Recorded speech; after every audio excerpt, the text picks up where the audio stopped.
레노버 아이디어패드 L340 레전드의 성능과 발열, 소음에 대한 리뷰입니다. 전 구매 전 이 노트북의 발열 시스템을 체크했습니다. i7 9750H를 감당할 수 없는 냉각 시스템이라고 생각해서 i5 9300HF로 구매했고, 분해 영상에서 말씀드린 것처럼 램 4GB 하나 추가해서 8GB로 만들었습니다. 제가 판단했을 때 이 정도 사양이 적당하다고 생각했습니다. 성능, 발열, 소음 리뷰를 시작하겠습니다.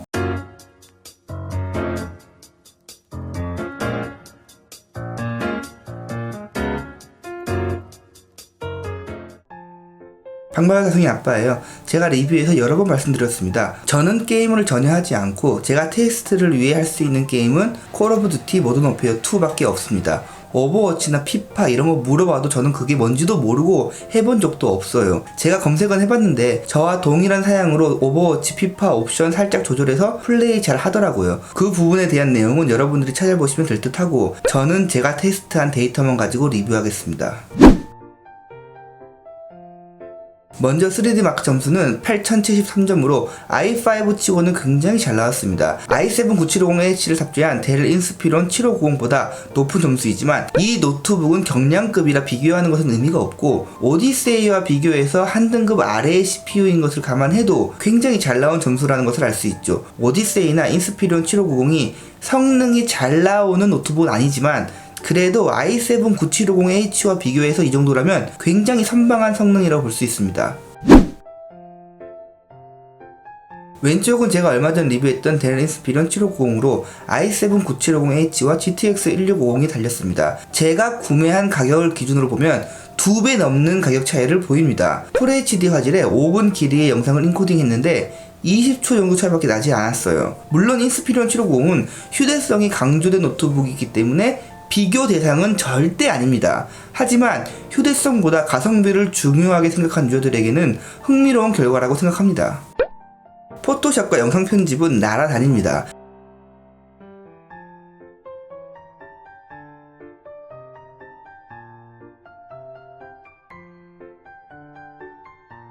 사실 프리미어 프로는 CPU의 성능이 중요하기 때문에 논 옵티머스가 큰 의미가 없습니다. 인코딩 할 때 점유율을 보면 그래픽카드는 10%가 겨우 넘죠. 하지만 인코딩이 아닌 영상 제작 시 효과를 넣고 미리 보기 하고, 이러한 전반적인 사용에서 그래픽카드의 필요성은 분명히 있습니다. 이 GTX 1650과 i5 9300HF의 조합으로 영상 편집 아주 원활하게 잘 됩니다. 지금 보고 계신 이 유튜브 영상이 FHD 초당 60프레임 영상인데 고성능 데스크탑으로 편집하는 것과 동일한 퍼포먼스라고 보시면 됩니다. 여러분들이 만드는 유튜브 영상들은 이 노트북으로 충분합니다. 제가 사용한 범위를 기준으로 램 8GB도 충분했습니다. 4K 편집은 해봤는데 컷 편집도 잘 되고 효과 적용도 잘 되었습니다. 하지만 길이가 길어지고 시퀀스가 복잡해지면 i5의 한계가 반드시 올 것으로 생각합니다. 저는 영상을 전문적으로 만든 사람 아니기 때문에 제 사용 범위에서는 충분한 사용 능력을 보여줬습니다. 이 노트북의 영상 편집 능력을 한마디로 표현하자면 이 가격으로 할 수 있는 최고의 퍼포먼스입니다. 영상 편집과 다르게 GTX 1650의 비중이 큰 게임은 논 옵티머스가 확실히 좋습니다. 보시면 CPU는 물론 그래픽을 팍팍 사용합니다. 90%까지도 사용합니다. 그래픽카드를 이렇게 쓰는데 게임이 잘 안 될 수가 없죠. 아주 원활하게 잘 됩니다. 물론 여기서 CPU가 i7 9750H였으면 더 좋았겠죠. 하지만 i5 9300H도 가격을 고려하면 충분히 좋은 퍼포먼스를 낸다고 생각합니다. 거기에 그래픽카드의 도움도 이렇게 받으니 가격 대비 최고의 효율인 것은 확실하죠. 전원 연결해서 지속적인 게임 플레이 시 CPU와 GPU 온도는 70도 전후로 나름 안정적인 모습을 보입니다. 더 높은 사양 게임을 할 경우 당연히 더 올라가겠지만 제가 테스트한 범위에서는 안정적인 모습을 보였습니다. 전원을 뺀 상태의 수치는 큰 의미가 없지만 확인만 해보겠습니다. 아무래도 그래픽을 덜 사용하다 보니 그래픽 온도가 10도 정도 내려갔습니다.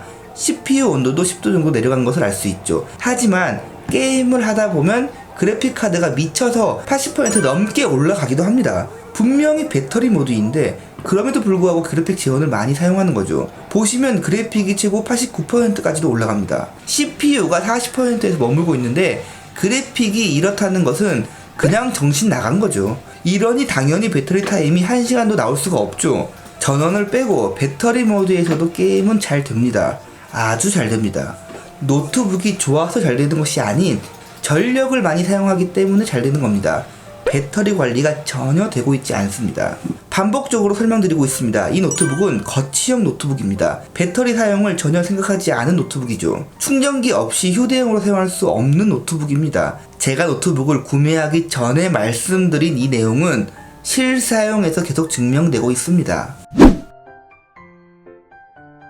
성능은 충분합니다. 전혀 깔 게 없어요. 너무 잘 나옵니다.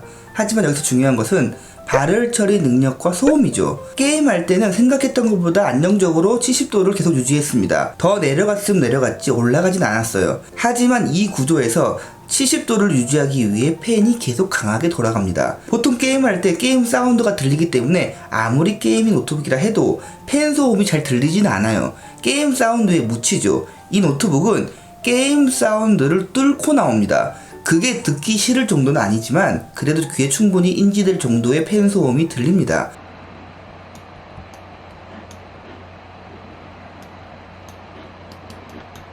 오디세이와 같이 조용한 게이밍 노트북 사용하다, 이런 노트북을 사용하면 불편할 수 있습니다. 게임을 끈 상태에서도 과열된 내부를 냉각시키기 위해 팬이 최고 속도로 도는데 꽤 오래 시끄럽게 돕니다. 좋게 말하면 이 가격에 실현 가능한 최고의 성능을 내기 위해 팬의 사용 빈도를 높였다 라고 말할 수 있고, 나쁘게 말하면 발열 시스템 대비 무리한 성능으로 팬이 발악을 하고 있다 라고 말할 수 있습니다. 여러분들 이거 공공장소 절대 안 됩니다. 물어볼 필요도 없어요. 절대 안 됩니다. 백색 소음이 있는 카페나 사무실 정도는 괜찮을 수 있지만 조용한 사무실이라면 사용을 고려해 봐야 합니다. 저는 이 소음이 조용한 곳에서 옆 사람에게 피해 줄 수 있는 정도라고 판단합니다. 제가 분해 영상 때 말씀드렸지만 저는 영상 편집용으로 사용하기 위해 구매했습니다. 제가 구매한 관점으로 봤을 때 간단하게 최고입니다.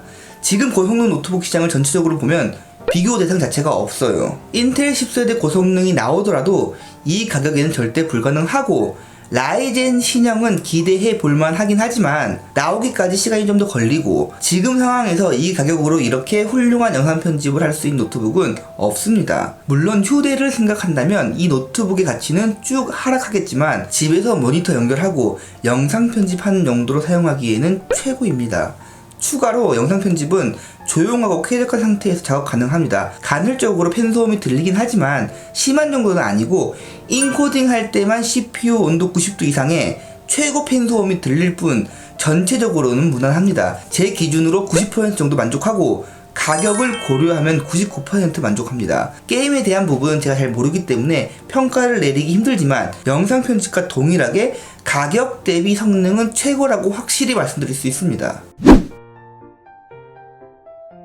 제가 항상 하는 말이지만 노트북은 비슷한 가격의 데스크탑을 성능으로 절대 이길 수 없습니다. 기술의 발전을 고려하던 고려하지 않던 영원히 그렇습니다. 하지만 이 정도의 가격에 이 정도 성능이면 데스크탑에 비벼볼 수는 있습니다. 가성비를 중요하게 생각하는 아이디어 패드의 패기가 보이는 노트북입니다. 하지만 가격이 저렴하다는 부분은 분명히 단점으로 다가옵니다. 바로 냉각 시스템이죠.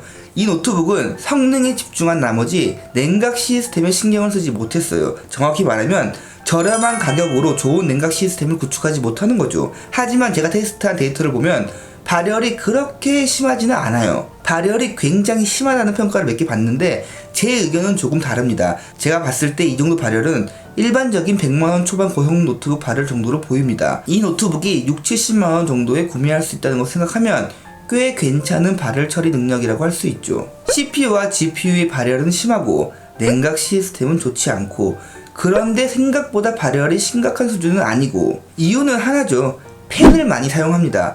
팬을 강하게 지속적으로 사용합니다.